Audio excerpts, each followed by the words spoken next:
بسم اللہ الرحمن الرحیم۔ وائے ہے ان لوگوں کے لیے جو اپنے ہاتھ سے کتاب لکھ کر یہ کہتے ہیں کہ یہ خدا کی طرف سے ہے تاکہ اسے تھوڑے دام میں بیچ لیں۔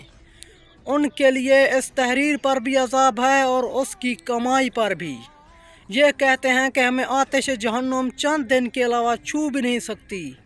ان سے پوچھئے کہ کیا تم نے خدا سے کوئی عہد لے لیا ہے جس کی وہ مخالفت نہیں کر سکتا، یا اس کے خلاف جہالت کی باتیں کر رہے ہو؟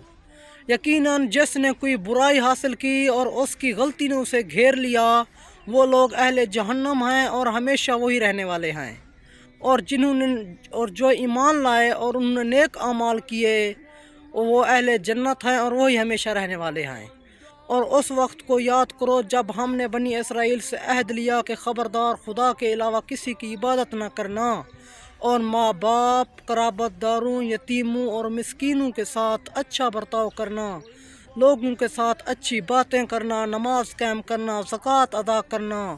لیکن اس کے بعد تم میں سے چند کے علاوہ سب منحرف ہو گئے اور تم ہو ہی اسراف کرنے والے۔